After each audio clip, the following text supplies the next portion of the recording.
अमरावती जिल्ह्यातील विष्णोरा गावातील जीर्ण पाण्याची टाकीचा प्रश्न अखेर निकाली लागला। ग्रामपंचायतीने घेतलेल्या धाडसी निर्णयामुळे ही धोकादायक टाकी जमीनदोस्त करण्यात आली।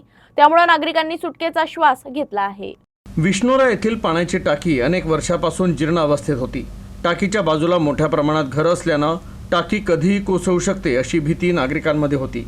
पावसाळ्यात तर या टाकीच्या जवळपास राहणं जीवावर बेतू शकतं अशी स्थिती निर्माण झाली होती। नागरिकांच्या वारंवार मागणीनंतर अखेर ग्रामपंचायतीने या धोकादायक टाकीला जमीनदोस्त करण्याचा निर्णय घेतला।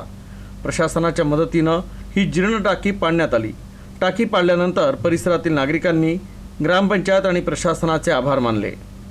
तर पाणीपुरवठ्यासाठी लवकरच नवीन टाकी बांधण्याची मागणी देखील नागरिकांनी केली आहे।